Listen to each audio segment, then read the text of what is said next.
എടോ EMS കേട്ടിട്ടുണ്ടോ പിണറായി? നീ EMS കേട്ടിട്ടുണ്ടോ? നീ ഏത് മുഖ്യമന്ത്രിയെ കുറിച്ചാണോ പറയുന്നത്? അധികാരത്തിന്റെ ഇടനാഴികളിലൂടെ ഈ മുഖ്യമന്ത്രിമാരുടെ മക്കളൊക്കെ നടന്നിരുന്നു. എന്റെ മക്കൾ ഒന്നും നടന്നിട്ടില്ല. കയ്യിട്ട് വാരി വീണാ വിജയൻ യഥാർത്ഥത്തിൽ ആ പെൺകുട്ടിയല്ല പറയുന്നത് കേട്ടോ. മുഖ്യമന്ത്രിക്ക് വേണ്ടി മകളെ മുന്നിൽ നിന്ന് നിർത്തിയ ഏറ്റവും വലിയ അഴിമതി നടത്തിയ അഴിമതി വീരനല്ലടോ താൻ. എന്താണ് പറയാൻ? ഞാൻ എന്തോ ഭയങ്കര സംഭവം. എന്റെ മകന് ക്ലിഫ് ഹൗസിലെ മുറികളുണ്ടെന്ന് അറിയില്ല. പറഞ്ഞാണ്ട് പോവുകയാണ്.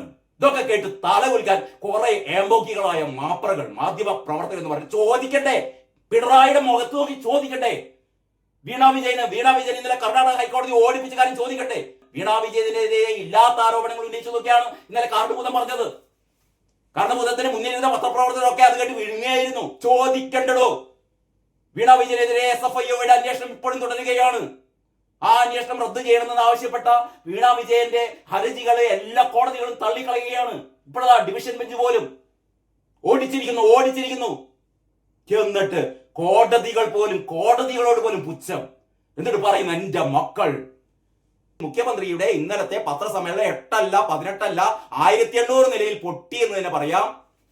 മനോരമയുടെ ഈ വാർത്തയോടെ ED സ്ഥിരീകരിച്ചു, സമൻസ് അയച്ചു. അപ്പൊ സമൻസ് അയച്ചിട്ടില്ല.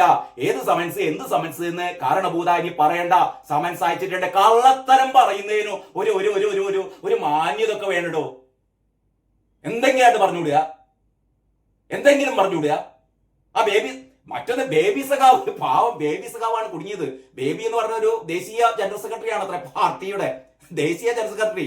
ഒരു കടലാസിന്റെ വില പോലും ഇല്ലാത്ത പിണറായി വിജയന്റെ പിന്നാലെ നടന്നിട്ട് പിണറായി വിജയന്റെ കോണതും താങ്ങി നടക്കുന്ന ഒരു സാധനമുണ്ട് ബേബി. ഇന്നലെ ബേബി സഖാവ് പറഞ്ഞു, അതായത് ഈ സമൻസ് വന്നിട്ടൊക്കെ ഉണ്ട്. സമൻസ് എന്തോ ഇവര് അയച്ചിട്ട് പിന്നെ ഇവർക്ക് തോന്നി അത് വേണ്ടാന്ന് തോന്നിയപ്പോ സമൻസ് പിൻവലിച്ചതാണ് അത്ര. അതായത് ഇഡിക്ക് ഇങ്ങനെ തോന്നിയ ഒരു സമൻസ് അയക്കണം, അപ്പൊ അയച്ചു. പിന്നെ തോന്നിയത് വേണ്ട, അപ്പൊ ഇങ്ങനെ പിൻവലിച്ചതാണ് എന്ന് പറഞ്ഞാണ്ട് ഒരു കാര്യം പറയും. എന്ന് പറഞ്ഞാൽ സമൻസ് അയച്ചിട്ടുണ്ട്, ഇത്തരത്തിലൂടെ ED സമൻസ് അയച്ചിട്ടുണ്ട് എന്ന് CPM സമുന്നതനായ നേതാവ്, ഇൻവെർട്ടർ കോമയിൽ സമുന്നതനായ നേതാവ് എന്നാണ് നമ്മൾ കരുതുന്നത്. പക്ഷെ പിണറായിക്ക് പുല്ലുവിലയാണ്. ചെരുപ്പിന്റെ വാറഴിക്കാൻ പോലും യോഗ്യതയില്ലാത്ത ആളെന്നാണ് പിണറായി ഓരോ ഘട്ടങ്ങളിലും തെളിയിച്ചുകൊണ്ടിരിക്കുന്നത്. ആ പിണറായി ഇന്നലെ കേട്ടത് ഈ MA ബേബിയുടെ ഈ ഒരു പ്രസ്താവന വന്നതോടെ പിണറായി ആകെ രോഷാകുലനായി. ബേബിയെ വിളിച്ചു ഞെട്ടിച്ചു. മര്യാദയ്ക്ക് ഞാൻ പറഞ്ഞ പോലെ പറഞ്ഞാലോ, നീ വായ തുറക്കരുത്. നീ ആരാണ്? ദേശീയ സെക്രട്ടറി. എന്ത് ദേശീയ സെക്രട്ടറി? ഒരു പുല്ലുമില്ല. ഞാനാണ് പിണറായി വിജയനാണ് CPM എന്താ പറയാ തലമുതിർന്ന നേതാവ്. എന്നെക്കാളും വലിയ ഒരാളും പാർട്ടിയിലില്ല. ഞാനാണ് പാർട്ടി. പിണറായി വിജയൻ തീരുമാനിക്കും CPM ആരാണെന്ന്. നീയൊക്കെ എന്താടോ ദേശീയ ജനറൽ സെക്രട്ടറി? മിണ്ടിപ്പോകരുത്. കണ്ണൂരിട്ടിപ്പം ബേബി സഖാവ് മൂത്രമൊഴിച്ചു. പ്രകാശ് കാരട്ടൊക്കെ തുടച്ചു കൊടുക്കുകയായിരുന്നു. അതാണ് ഇന്നലെ സംഭവിച്ചത്. അതോടുകൂടി ബേബി സഖാവ് പ്ലേറ്റ്. പിന്നെ CPM നേതാക്കന്മാർക്ക് പിന്നെ പറഞ്ഞത് മാറ്റി പറയുന്ന ഒരു ഉളുപ്പില്ലല്ലോ. അപ്പൊ തന്നെ ബേബി സഖാവ് പറഞ്ഞു, ഇല്ല സമൻസ് ഒന്നും വന്നിട്ടില്ല. സമൻസ് വന്നു എന്നുള്ളത് എനിക്കുണ്ടായ ഒരു തെറ്റിദ്ധാരണയാണ്. സമൻസ് വന്നിട്ടൊന്നുമില്ല. കാരണം ഇതാണ് പിണറായി എന്ന് പറഞ്ഞോ, അത് എന്ന് പറഞ്ഞ പച്ച മലയാളത്തിൽ പറഞ്ഞാൽ പിണറായിയുടെ അമേദ്യം തിന്നുക. അതന്നെ പിണറായി ഇങ്ങനെ ഇട്ട് കൊടുക്കും, അതിങ്ങനെ കൈയിട്ട് വാരി തിന്നുക എന്നുള്ളതാണ് ഈ പറയുന്ന അന്തംഗംഭീര താഴെ തട്ടിലുള്ള ബ്രാഞ്ച് സെക്രട്ടറിമാരും ബ്രാഞ്ച് പ്രവർത്തകരും ഒക്കെ മുതൽ ഏതുവരെ പാർട്ടിയുടെ ദേശീയ ജനറൽ സെക്രട്ടറി വരെ അല്ലെങ്കിൽ ദേശീയ നേതാക്കൾ വരെ ചെയ്യുന്നത് വരിയായി നിന്ന് പിണറായിയുടെ അമേദ്യം തിന്നുള്ള പരിപാടിയാണ്. ഉളുപ്പുണ്ടോ? പാർട്ടി എന്ന് പറയുന്നത് CPM എന്നൊക്കെ പറഞ്ഞാലേ അഭിമാനിച്ചിരുന്ന ഒരു കാലം ഉണ്ടായിരുന്നു കേട്ടോ. ഇപ്പൊ ഈ പറയുന്ന കട്ടുപിടിക്കുന്ന എന്നിട്ട് കൈ ഇങ്ങനെ ഉയർത്തിയിട്ട് എന്താ പറയാ കരിപുരളാത്ത കൈ.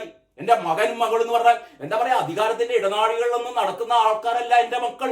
പണ്ടത്തെ മുഖ്യമന്ത്രിമാരുടെ മക്കളൊക്കെ അധികാരത്തിന്റെ ഇടനാഴികളിലൂടെ നടന്നതാണ് കേട്ടോ.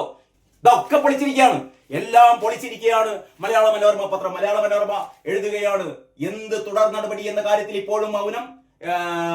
വിവേകിനെ വിളിപ്പിച്ചത് ലൈഫ് മിഷൻ കേസിൽ ശിവശങ്കർ അറസ്റ്റിലായ ദിവസം അതേ ഓഫീസിലേക്ക്.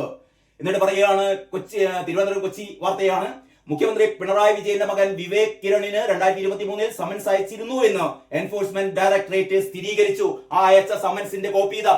അയച്ച സമൻസിന്റെ കോപ്പി EDയുടെ വെബ്സൈറ്റിൽ നിന്ന് ഡൗൺലോഡ് ചെയ്തത് മനോരമ കൊടുത്തിട്ടുണ്ട്. അതിൽ വളരെ കൃത്യമായി എന്ന്, എവിടെ, എന്തൊക്കെ രേഖകൾ സഹിതം ഹാജരാകണമെന്ന് കൃത്യമായി പറഞ്ഞ വിവരവും ഇതിലുണ്ട്. മുഖ്യമന്ത്രിയുടെ ക്ലിഫ് ഹൗസ് അഡ്രസ്സിൽ അയച്ച ഈ സമൻസ്. എന്നിട്ടാണ് കള്ളം പറയുന്നത്. എന്ത് സമൻസ്, ഏത് സമൻസ് എന്ന് വേണ്ടി പോകരുത് വിജയ. പിണറായി വിജയൻ വൈദ്യുതി മന്ത്രിയായിരിക്കെ ഉൾപ്പെട്ട SNC ലാവ്ലിൻ കേസുമായി ബന്ധപ്പെട്ടാണ് മകനെ വിളിപ്പിച്ചതെന്നും ഇതിൽ നിന്ന് വ്യക്തമായിരിക്കുന്നു എന്ന് മലയാള മനോരമ ലേഖകൻ റിപ്പോർട്ട് ചെയ്യുന്നു. ഇതൊക്കെ മലയാള മനോരമ കെട്ടിച്ചമച്ചുണ്ടാക്കിയതാണ്, അല്ലെങ്കിൽ മലയാള മനോരമയും EDയും കെട്ടിച്ചമച്ച് ഉണ്ടാക്കിയതാണ് എന്നാണെങ്കിൽ കേസ് കൊടുക്കണോ മനോരമയ്ക്കെതിരെ? ധൈര്യമുണ്ട്, കേസ് കൊടുക്ക്. ഇന്നലെ കൈരളിയിലെ ചർച്ച ഭയങ്കര രസകരമായിട്ട്, ഞാൻ ഒരുപാട് കാലം കൈരളിയിലെ ചർച്ച കാണാറില്ല കേട്ടോ. കഴിഞ്ഞ 1-2 ദിവസം എനിക്ക് ഭയങ്കര താല്പര്യം. കൈരളിയിൽ ഇരുന്നിട്ട് നമ്മൾ ദേശാഭിമാനി വായിക്കുന്നതിനേക്കാൾ കോമഡിയാണ് കൈരളി ചാനൽ കാണുന്നത് കേട്ടോ. അപ്പൊ കൈരളിയിൽ ഇരുന്നിട്ട് നമ്മുടെ ആരാണ്, സേനാപതി വേണുവാണ് ചോദിക്കുന്നത് എന്തുകൊണ്ട് മലയാള മനോരമയ്ക്കെതിരെ. മലയാള മനോരമയിലെ വന്ന വാർത്ത മുഴുവൻ കള്ളത്തരമാണെന്നാണ് ഇങ്ങപ്പുറം ഇരിക്കുന്ന 2 അന്തംഗമ്മികൾ. ഈ 2 അന്തംഗമ്മികൾ എന്ന് പറഞ്ഞാൽ ഒന്ന് ലാൽകുമാറാണ്, അഡ്വക്കേറ്റ് ലാൽകുമാറാണ്. ഇന്നലെ കൈരളി ചാനലിൽ ഉണ്ടായിരുന്ന ഒരാൾ അഡ്വക്കേറ്റ് ലാൽകുമാറാണ്, മറ്റേ ആള് നമ്മുടെ സ്ഥിരം അനിൽകുമാർ എന്ന് പറയുന്ന ലോക തോൽവിയായ അനിൽകുമാർ. ഈ 2 ആൾക്കാരാണ് ഇങ്ങപ്പുറത്ത് ന്യായീകരിക്കാനിരിക്കുന്നത്. നമ്മുടെ ചന്ദ്രശേഖരനാണ് ഇതിന്റെ ഇത് ആങ്കർ ചെയ്യുന്നത്. അങ്ങേപ്പുറത്തേക്ക് കോൺഗ്രസിന്റെ പ്രതിനിധിയായിട്ട് സേനാപതി വേണുവാണ്. അപ്പൊ സേനാപതി വേണു ചോദിക്കുന്നുണ്ട്, അങ്ങനെയാണെങ്കിൽ മലയാള മനോരമ കള്ള വാർത്തയാണ് എഴുതെങ്കിൽ എന്തുകൊണ്ട് കേസിന് പോയിക്കൂടാന്ന് ചോദിക്കുമ്പോ അനിൽകുമാർ പറയാ, കേസിന് പോകുന്നില്ല, ഞങ്ങൾ കേസിന് പോകില്ല. കേസിന് പോകാൻ പറ്റൂല. ഞങ്ങൾക്ക് കേസിന് പോകണമെങ്കിൽ എന്തെങ്കിലും വസ്തുത വേണ്ടോ? എന്നിട്ട് ഉളുപ്പ് മാറിയാ പറയാം, ഞങ്ങൾ കേസിനൊന്നും പോകില്ല, ഞങ്ങൾ കേസിന് പോയി. നേരത്തെ സ്വപ്ന സുരേഷ് എത്ര അന്നത്തെ മന്ത്രിമാർക്കെതിരെ സ്ത്രീ പീഡനത്തിന്റെ ആരോപണങ്ങൾ ഉന്നയിച്ചു. ഐസക്കിനെതിരെ, ശ്രീരാമകൃഷ്ണനെതിരെ, കടകംപള്ളി സുരേന്ദ്രനെതിരെ, അല്ലേ? എന്നിട്ടോ ആരെയും കേസിന് പോയോ? എന്ന് പറഞ്ഞാൽ ആർക്കും കേസിന് പോകാനുള്ള ധൈര്യമില്ല. കേസിന് പോകണമെങ്കിൽ അടിസ്ഥാനം വേണം, വസ്തുത വേണം, തെളിവ് വേണം. ഒരു മണ്ണാങ്കട്ടിയില്ല. പിന്നെ എങ്ങനെ കേസിന് പോകുക? മലയാള മനോരമയ്ക്കെതിരെ എങ്ങനെ കേസിന് പോകാൻ ഇവര്? കാരണം EDയുടെ സമൻസ് വെബ്സൈറ്റിൽ ഇപ്പോഴുണ്ട്. ഇതൊക്കെ വസ്തുതകളാണ്. ഇവരുടെ വിചാരം ഈ ദേശാഭിമാനി മാത്രമേ ആൾക്കാർ വായിക്കുന്നുള്ളൂ, കൈരളി ചാനൽ മാത്രമേ കാണുന്നുള്ളൂ എന്ന് വിചാരിച്ചിരിക്കുന്ന കുറെ ശുംഭന്മാര്. മുഖ്യമന്ത്രി പിണറായി വിജയന്റെ പ്രിൻസിപ്പൽ സെക്രട്ടറി ആയിരുന്ന M ശിവശങ്കറിന് സ്വർണ്ണ ഡോളർ കടത്ത്, ലൈഫ് മിഷൻ, ലാവ്ലിൻ കേസുകളിൽ പങ്കുണ്ടെന്നും എല്ലാം മുഖ്യമന്ത്രിയുടെ അറിവോടെയാണെന്നും വിവിധ കേസുകളുമായി ബന്ധപ്പെട്ടിട്ടുള്ള രഹസ്യമൊഴികളിൽ സ്വപ്ന നേരത്തെ ആരോപിച്ചിരുന്നു. 1996 സംസ്ഥാന സർക്കാരിന് 374 കോടി രൂപയുടെ നഷ്ടമുണ്ടാക്കിയ SNC ലാവ്ലിൻ കരാർ സംബന്ധിച്ച നിർണായക രേഖകൾ ശിവശങ്കർ 2013 KCB ചെയർമാനായ ഘട്ടത്തിൽ നശിപ്പിച്ചതായി അറിയാമെന്നും സ്വപ്ന കോടതിയിൽ പറഞ്ഞിരുന്നു. കേരളത്തിലെ ഏറ്റവും വലിയ തീവെട്ടിക്കൊള്ള നടത്തിയ തീവെട്ടിക്കൊള്ളക്ക് എല്ലാവിധ എന്താ പറയാ സഹകരണവും സഹായവും അതിന്റെ പങ്കും പറ്റിയ പിണറായി വിജയൻ ഇപ്പോഴിതാ പൊട്ടം കളിക്കുകയാണ് പത്രക്കാരുടെ മുമ്പിൽ. താൻ വിശുദ്ധനാണ്, തന്റെ മക്കൾ വിശുദ്ധരാണ്. എത്ര കാലം ഇങ്ങനെ നടക്കും നീയൊക്കെ? മനോരമ പറയുന്നു ED സ്ഥിരീകരിച്ചു, സമൻസ് അയച്ചിട്ടുണ്ട് എന്നുള്ളത് ED സ്ഥിരീകരിച്ചു. ഇത് ഇന്നലെ മുഖ്യമന്ത്രി പിണറായി വിജയൻ നടത്തിയ ഒരു പത്രസമ്മേളനത്തിന്റെ പശ്ചാത്തലത്തിലാണ് ഈ വാർത്ത നമ്മൾ വായിക്കേണ്ടത്. ഇന്നലെ എന്തായിരുന്നു മുഖ്യമന്ത്രി പറഞ്ഞത്? അങ്ങനെ ഒരു സമൻസോ, ഏത് സമൻസ്, എന്ത് സമൻസ്, എവിടുത്തെ സമൻസ് എന്നായിരുന്നല്ലോ ഇന്നലെ കാരണഭൂതം പറഞ്ഞത്.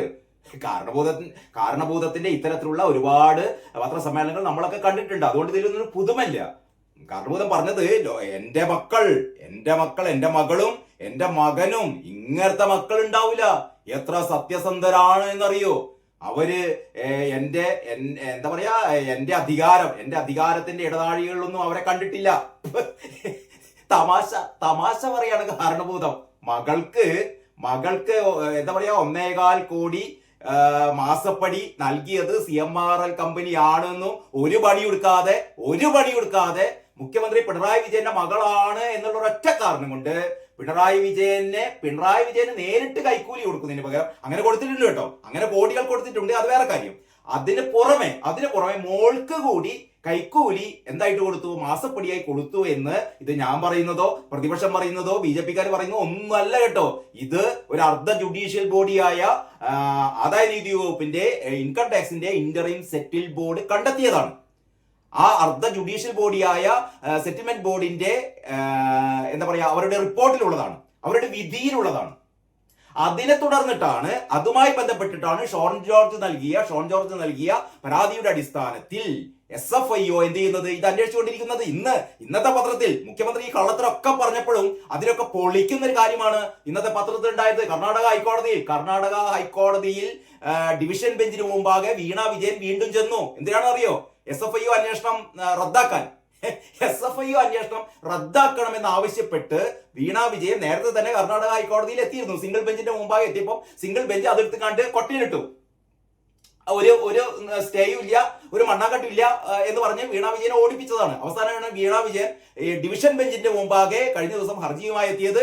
അത് എന്താ പറയാ അതിന്റെ വിശദീകരണത്തിന് വേണ്ടിയിട്ട് കർണാടക ഹൈക്കോടതി SFIOക്ക് നോട്ടീസ് അയച്ചിരിക്കുകയാണ്. മാത്രമല്ല വീണ വിജയൻ ഒരു കാര്യം കൂടി ആവശ്യപ്പെട്ടിരുന്നു. ഇതിന്റെ ഈ വിധി വരുന്നതിന് മുമ്പ് തന്നെ അറസ്റ്റ് ചെയ്യുകയോ കേസ് സംബന്ധിച്ച തുടർ നടപടികൾ ഉണ്ടാവുകയോ ചെയ്യരുത് എന്ന് പറഞ്ഞപ്പോൾ കർണാടക ഹൈക്കോടതി പറഞ്ഞു അതൊന്നും നോക്കാൻ പറ്റില്ല, അതൊന്നും അത്തരത്തിൽ ഒരു കാര്യത്തിലേക്ക് ഞങ്ങൾ കടക്കുന്നില്ല, ഇതിനു മുമ്പേ അറസ്റ്റ് ഉണ്ടെങ്കിൽ അറസ്റ്റ് ഉണ്ടാവും എന്ന് പറഞ്ഞാൽ വീണ വിജയനെ ശരിക്ക് കർണാടക ഹൈക്കോടതി കൊടഞ്ഞെറിയുകയാണ് ഇന്നലെ ചെയ്തത് കേട്ടോ.